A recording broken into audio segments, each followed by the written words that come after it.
Happening right now in Orlando, doctor and several employees are under arrest after drug agents raid their clinic. The rip current risk is still out there along the Central Florida coast, but as we found on some beaches, it's swim at your own risk. Plus, Rick Santorum is running for president again. We'll bring you his announcement live this hour as it happens. Right, can you handle that? We're at 200 feet on what will be the tallest, fastest, and longest coaster here in Orlando. I'm Allison Walker. Come on back. We're joining you from, well, above SeaWorld. From News 13, the latest on the day's top stories, county by county coverage, and weather on the ones. This is your evening news weather now.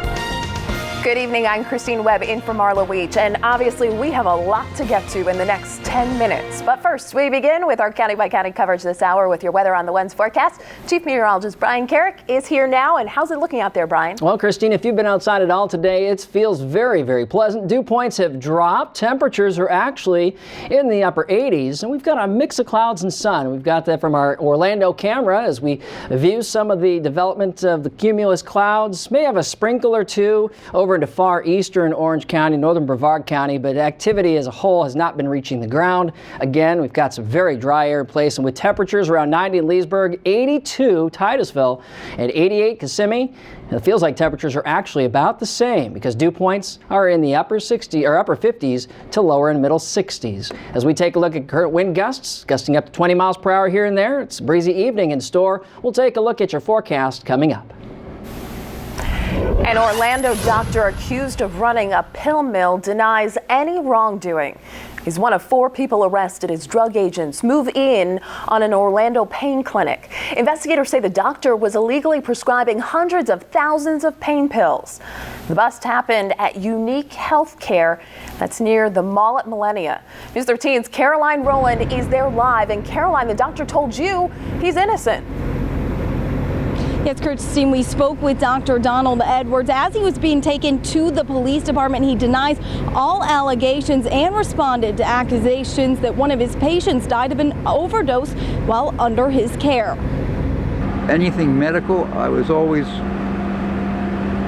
very hard trying to do the right thing for my patients, to make them better, not worse. Police wheeled Dr. Donald Edwards to the squad car after he was questioned for hours.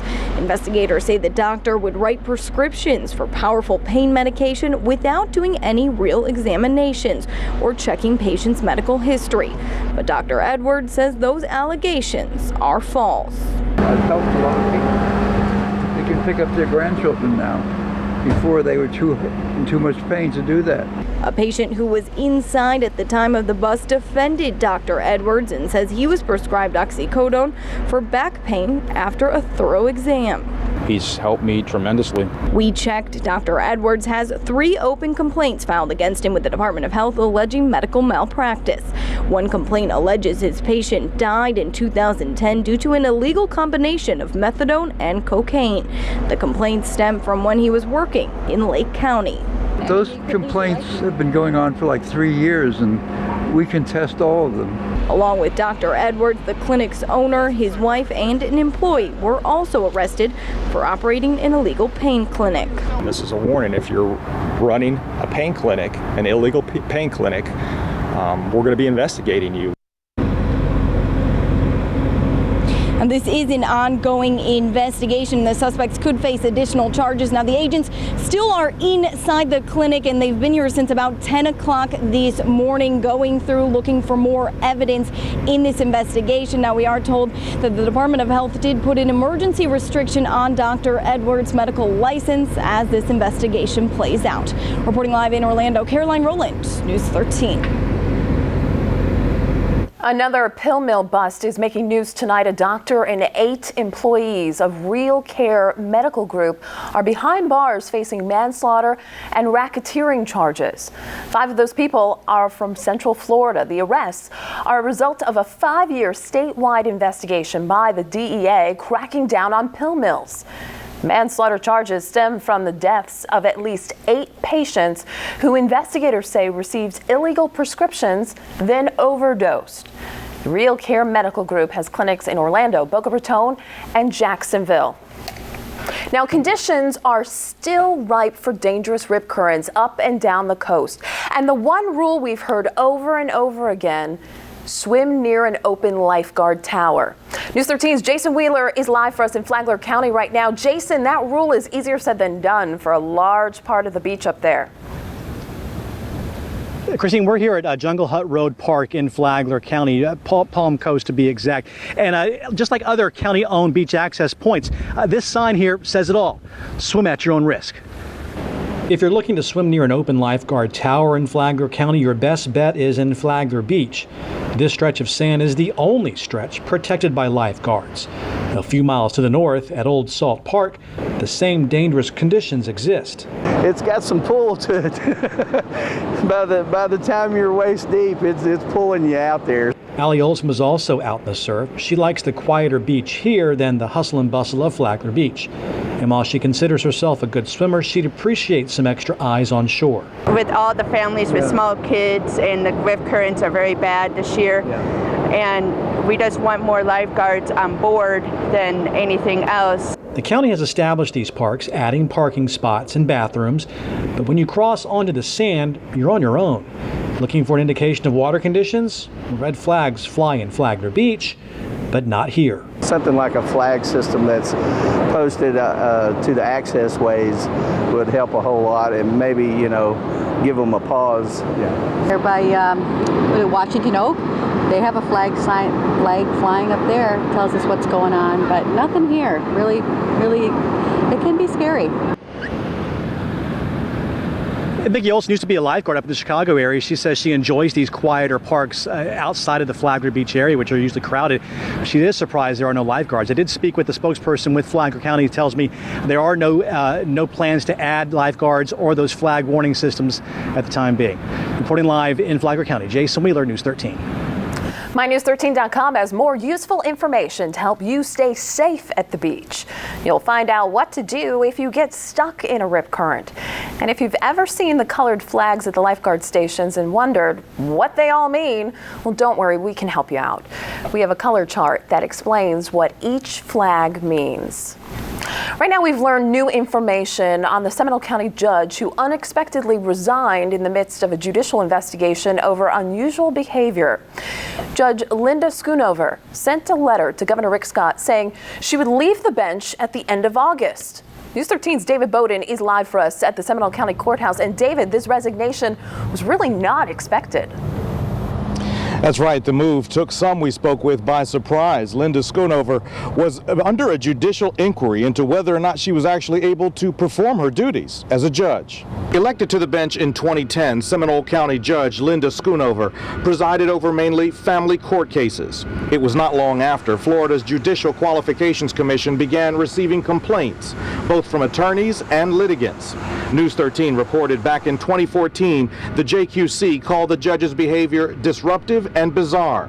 She allegedly believed her office was being bugged and had FDLE investigate. She also missed several weeks of work this spring, citing an undisclosed illness. She was supposed to face the JQC for a hearing in August, but last night the judge submitted her resignation. I think this is a first for our county. And hopefully the last. Family attorney Russell Herskovitz says he is one of several attorneys who had to get an administrative order keeping Judge Schoonover from presiding over his cases, but he's not saying why. And a lot of these attorneys have been subpoenaed to testify before the JQC. And you were as well. And I am too, yes. And therefore I don't think I can comment any further. Schoonover also came under fire for communicating with litigants through social media like Facebook. Lake Mary Commissioner Joanne Lucarelli says the judge communicated with her on Facebook after the judge was assigned to preside over her divorce. There were comments made that Lucarelli says were later misinterpreted. I didn't know at that time she was my judge, but I was, that little red flag going up in the back of your head. So I sent her a message and said, hey, I don't want you to get offended, but I'm going to unfriend you. Lucarelli says her ex-husband found out about her and the judge's internet interaction. When he did, then he filed a formal paper asking for her recusal using that Facebook post as his reasoning. Now, we reached out to both of the judge's attorneys. So far, neither of them has returned our call. Russell Herskovitz says he's waiting to be contacted by the Judicial Qualifications Commission to find out whether or not that hearing that was scheduled for August will still be happening. We will keep you posted. For now, we are live in Seminole County. I'm David Bowden, News 13.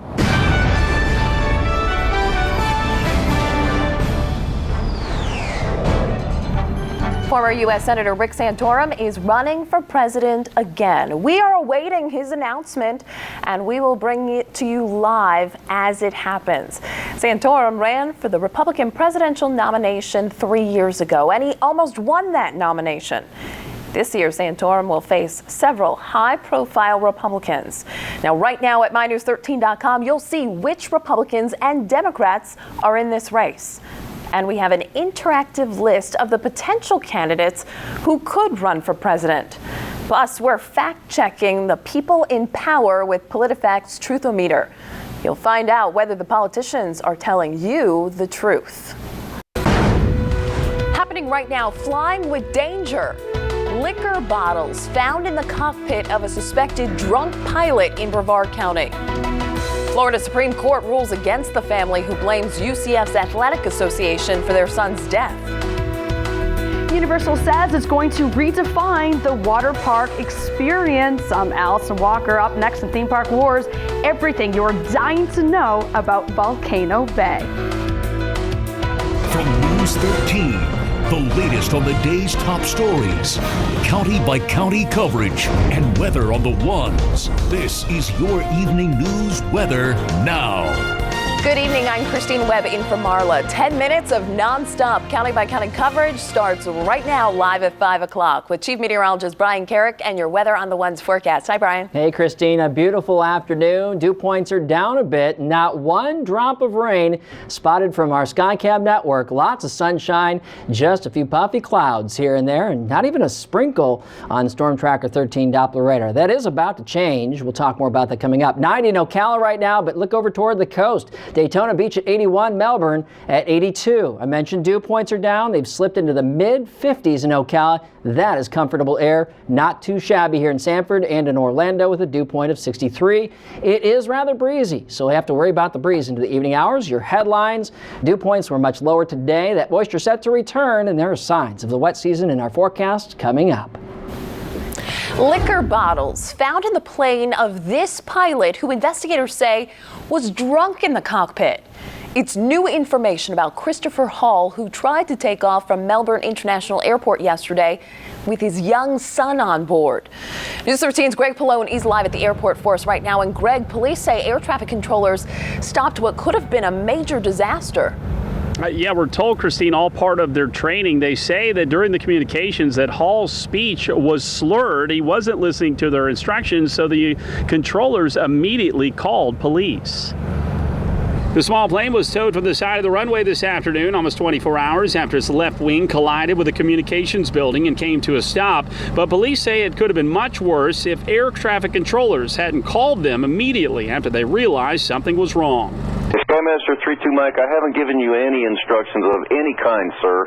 Hold your position, refile your IFR flight plan, and call me when you're ready for it and ready to taxi. 32 Mike, turn your engines off. Once airport police got to the scene, a witness told them he heard a child screaming while Hall was talking to the tower. Then after the plane came to a stop, he said he helped the 10-year-old out of the plane. That witness also said Hall smelled like alcohol and that he was flushed, sweating, and appeared disoriented. And inside the plane, they found an opened, half-empty bottle of cognac, an unopened bottle of wine, and a plastic water bottle with the odor of alcohol behind the pilot's seat. Officers say Hall's eyes appeared bloodshot, and he refused to produce any identification or take a breathalyzer test. And once inside the airport holding cell, police say Hall muttered many times that he messed up. The 57-year-old bonded out of jail early this morning after posting a $4,000 bond. He's charged with operating an aircraft under the influence and child abuse without great bodily harm for having his 10-year-old son in the plane. We stopped by Hall's beachside home today. There was no one home. Neighbors we spoke to wouldn't comment, only saying that they are supporting the family during this time. Reporting live in Melbourne, Greg Pallone, News 13. New tonight, we've learned the Orange County School District is using new software to monitor what students say on social media sites. It's been deployed for 2 weeks, but some parents say it violates their children's privacy. News 13's Caroline Rowland joins us now live from school district headquarters in Orlando. And Caroline, the district says the software could have already saved lives. Yes, Christine, the district says in one case a student was making suicidal threats on a social media site, so they contacted law enforcement, who was able to get in touch with that student's family. An incident prevented, they say, by this new software. Bomb threats, cyberbullying, emergency situations on school campuses.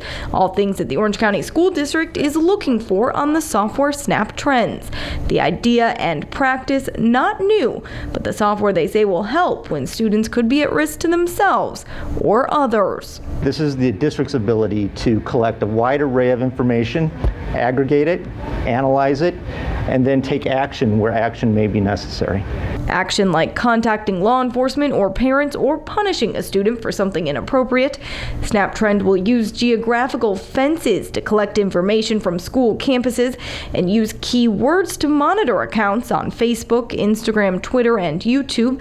Then staff from Orange County will monitor posts or information that raises red flags, like any terms related to self-harm. Whether somebody is expressing that they're depressed, unhappy, sad, those are very important types of keywords that we will be monitoring. A short message to parents about Snap Trends went out last night, 2 weeks after the software was implemented.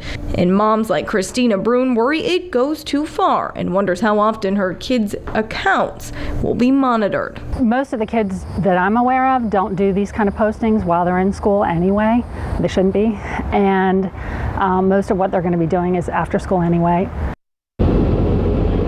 The district paid $14,000 for the software for a 1-year contract and says it will fully roll out next school year. Reporting live in Orange County, Caroline Rowland, News 13. Florida Supreme Court ruled against the family of a UCF football player who died during practice. UCF's Athletics Association will not have to pay $10 million to Eric Plancher's family. Now, he died during practice 7 years ago, and his family sued, claiming negligence. A court awarded them $10 million. But justices say the association is immune under state law from paying more than $200,000. They say the Planchers can ask the Florida legislature for the rest of the money. The theme park wars are heating up again. This time, it's Universal's turn to unveil something new. News 13's Allison Walker tells us about Universal's plans for a brand new water park.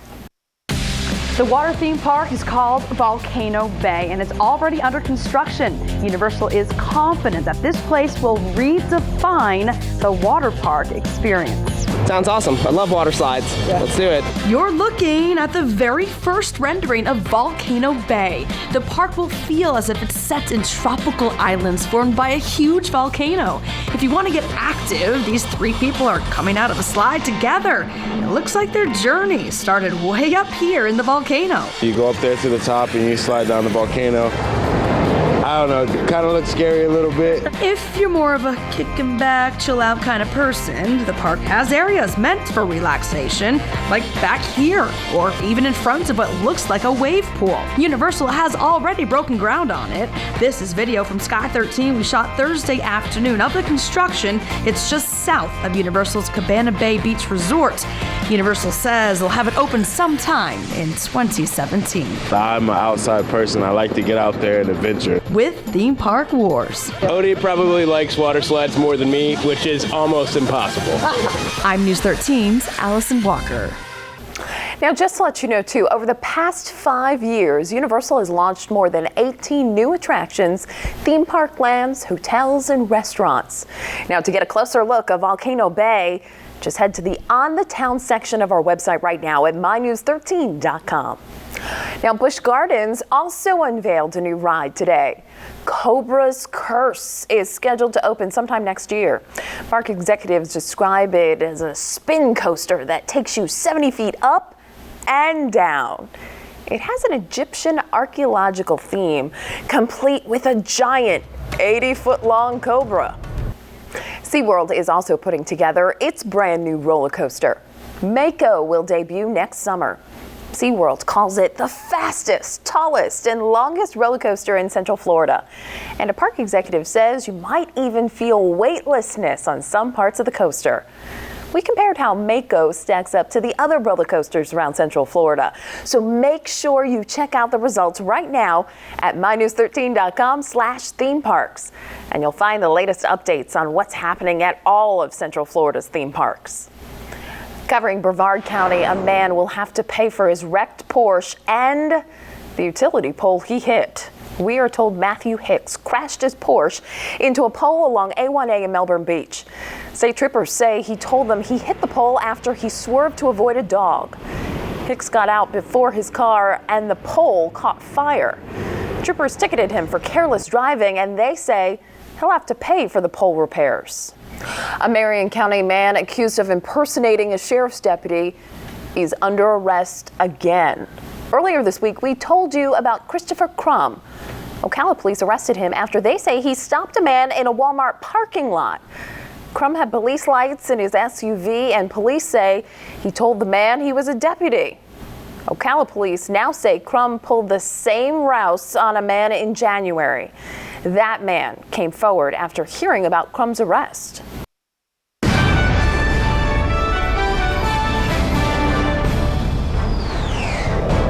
I announce I am a candidate for the Republican nomination for President of the United States. And with that, former New York Governor George Pataki has joined the race for the White House. Pataki gave the announcement to a crowd in a small town in New Hampshire today. He also posted this video on YouTube this morning declaring his run for presidency.